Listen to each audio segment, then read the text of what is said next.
23वां सर्ग। लक्ष्मण की ओज भरी बातें। उनके द्वारा दैव का खंडन और पुरुषार्थ का प्रतिपादन तथा उनका श्री राम के अभिषेक के निमित्त विरोधियों से लोहा लेने के लिए उद्यत होना। श्री रामचंद्र जी जब इस प्रकार कह रहे थे, उस समय लक्ष्मण सिर झुकाए कुछ सोच रहे थे।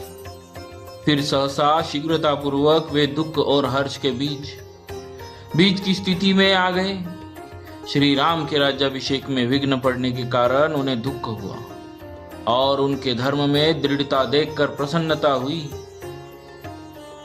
नरश्रेष्ठ लक्ष्मण ने उस समय ललाट में भवों को चढ़ाकर लंबी सांस खींचना आरंभ किया, मानो बील में बैठा हुआ महान सर्प रोष में भरकर फुंफार मार रहा हो। तनी हुई भवों के साथ उस समय उनका मुख कुपित हुए सिंह के मुख के समान जान पड़ता था। उसकी ओर देखना कठिन हो रहा था।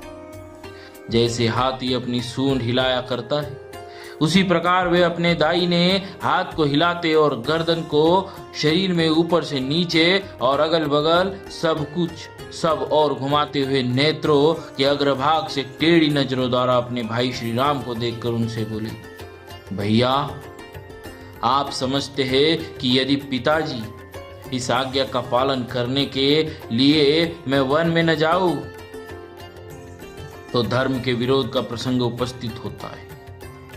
इसके सिवा लोगों के मन में यह बड़ी भारी शंका उठ खड़ी होगी कि जो पिता की आज्ञा का उल्लंघन करता है वह यदि राजा ही हो जाए तो हमारा धर्म पूर्वक पालन कैसे करेगा।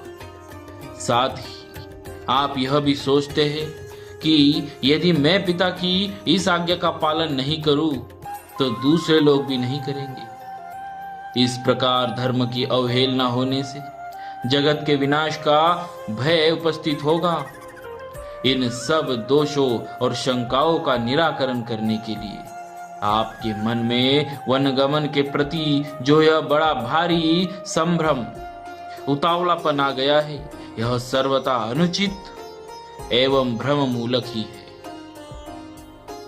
क्योंकि आप असमर्थ दैव नामक तुच्छ वस्तु को प्रबल बता रहे हैं। दैव का निराकरण करने में समर्थ आप जैसा क्षत्रिय शिरोमणि वीर यदि भ्रम में नहीं पड़ गया होता तो ऐसी बात कैसे कह सकता था। अतः असमर्थ पुरुषों द्वारा ही अपनाए जाने योग्य और पौरुष के निकट कुछ भी करने में असमर्थ दैव की आप साधारण मनुष्य के समान इतनी स्तुति या प्रशंसा क्यों कर रहे हैं। धर्मात्मन, आपको उन दोनों पापियों पर संदेह क्यों नहीं होता। संसार में कितने ही ऐसे पापासक्त मनुष्य हैं जो दूसरों को ठगने के लिए धर्म का ढोंग बनाए रहते हैं। क्या आप उन्हें नहीं जानते हैं?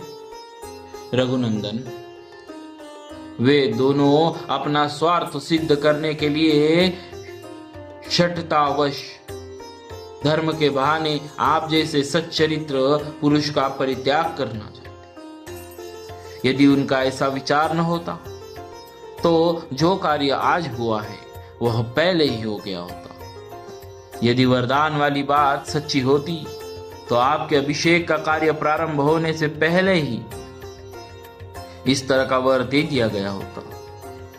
गुणवान ज्येष्ठ पुत्र के रहते हुए छोटे का अभिषेक करना यह लोक विरुद्ध कार्य है जिसका आज आरंभ किया गया है। आपके सिवा दूसरे किसी का राज्याभिषेक हो यह मुझसे सहन नहीं होने का। इसके लिए आप मुझे क्षमा करें। महामते, पिता के जिस वचन को मानकर आप मोह में पड़े हुए हैं और जिसके कारण आपकी बुद्धि में दुविधा उत्पन्न हो गई है, मैं उसे धर्म मानने का पक्षपाती नहीं हूं। ऐसे धर्म का तो मैं घोर विरोध करता हूं। आप अपने पराक्रम से सब कुछ करने में समर्थ होकर भी कई के वश में रहने वाले पिता के अधम पूर्व एवं निंदित वचन का पालन कैसे करेंगे।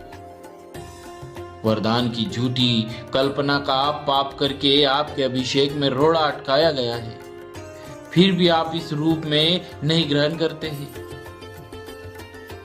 इसके लिए मेरे मन में बड़ा दुख होता है। ऐसे कपटपूर्वक धर्म के प्रति होने वाली आसक्ति निंदित है। ऐसे पाखंड पूर्ण धर्म के पालन में जो आपकी प्रवृत्ति हो रही है, वह यहाँ के जन समुदाय की दृष्टि में निंदित है।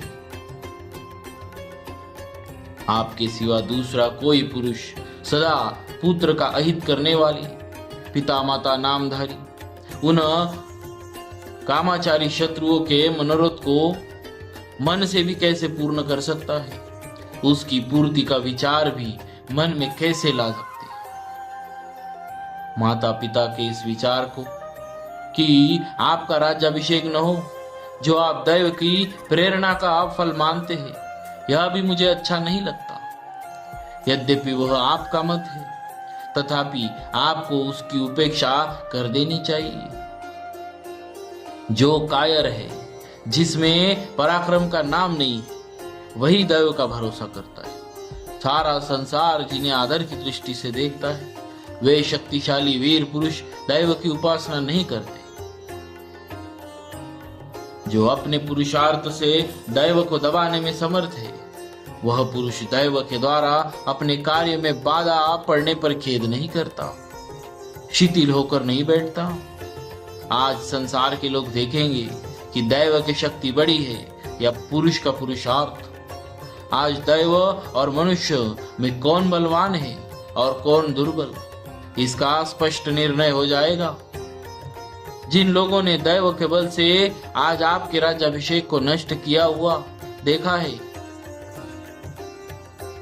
वे ही आज मेरे पुरुषार्थ से अवश्य ही दैव का भी विनाश देख लेंगे। जो अशंक की परवाह नहीं करता और रस्से या सांकल को भी तोड़ देता है, मद की धारा बहाने वाले उस मद गजराज की भांति वेग पूर्वक दौड़ने वाले दैव को भी आज मैं अपने पुरुषार्थों से पीछे लौटा दूं। समस्त लोकपाल और तीनों लोकों के संपूर्ण प्राणी आज श्री राम के राज्याभिषेक को नहीं रोक सकते, फिर केवल पिताजी की तो बात ही क्या है। राजन, जिन लोगों ने आपस में आपके वनवास का समर्थन किया है, वे स्वयं 14 वर्षों तक वन में जाकर छिपे रहेंगे। मैं पिता की और जो आपके अभिषेक में विघ्न डालकर अपने पुत्र को राज्य देने के प्रयत्न में लगी हुई है, उस कैकेयी की भी उस आशा को जलाकर भस्म कर डालूंगा। जो मेरे बल के विरोध में खड़ा होगा, उसे मेरा भयंकर पुरुषार्थ जैसा दुख देने में समर्थ होगा, वैसा दैव बल उसे सुख नहीं पहुंचा सकेगा। सहस्त्र वर्ष बीतने के पश्चात जब आप अवस्था क्रम से वन में निवास करने के लिए जाएंगे, उस समय आपके बाद आपके पुत्र प्रजापालन रूप कार्य करेंगे। अर्थात उस समय भी दूसरों को इस राज्य में दखल देने का अवसर नहीं प्राप्त होगा। पुरातन राजर्षियों की आचार परंपरा के अनुसार प्रजा का पुत्रवत पालन करने के निमित्त प्रजा वर्ग को पुत्रों के हाथ में सौंप कर रुद्र राजा का वन में निवास करना उचित बताया जाता है। धर्मात्मा श्री राम हमारे महाराज वानप्रस्थ धर्म के पालन में चित्त को एकाग्रत नहीं कर रहे। इसीलिए यदि आप यह समझते हैं कि उनकी आज्ञा के विरुद्ध राज्य ग्रहण कर लेने पर समस्त जनता विद्रोही हो जाएगी, अतः राज्य अपने हाथ में नहीं रह सकेगा, और इसी शंका से यदि आप अपने ऊपर राज्य का भार नहीं लेना चाहते हैं अथवा वन में चले जाना चाहते हैं, तो इस शंका को छोड़ दीजिए। वीर, मैं प्रतिज्ञा करता हूं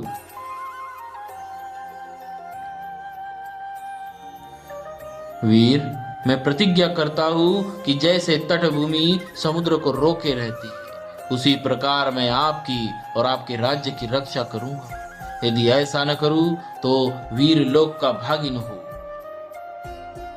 इसीलिए आप मंगलमय अभिषेक सामग्री से अपना अभिषेक होने दीजिए। इस अभिषेक के कार्य में आप तत्पर हो जाइए। मैं अकेला ही बलपूर्वक समस्त विरोधी भूपालों को रोक रखने में समर्थ हूं। मेरी भुजाएं केवल शोभा के लिए नहीं, मेरे इस धनुष का आभूषण नहीं बनेगी। यह तलवार केवल कमर में बांधने के लिए नहीं है तथा इन बाणों के खंभे नहीं बनेंगे। ये सब चारों वस्तुएं शत्रुओं का दमन करने के लिए ही है। जिससे मैं अपना शत्रु समझता हूँ उसे कदापि जीवित रहने देना नहीं चाहता। जिस समय मैं इस तीखी धार वाली तलवार को हाथ में लेता हूँ, यह बिजली की तरह चंचल प्रभा से चमक उठती है। इसके द्वारा अपने किसी भी शत्रु को, वह वज्रधारी इंद्र ही क्यों न हो, मैं कुछ नहीं समझता।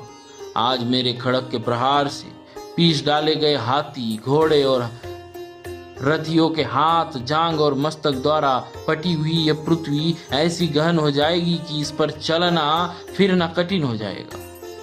मेरी तलवार की धार से कटकर रक्त के लथपथ एवं वे शत्रु जलती हुई आग के समान जान पड़ेंगे और बिजली सहित मेघों के समान आज पृथ्वी पर गिरेंगे।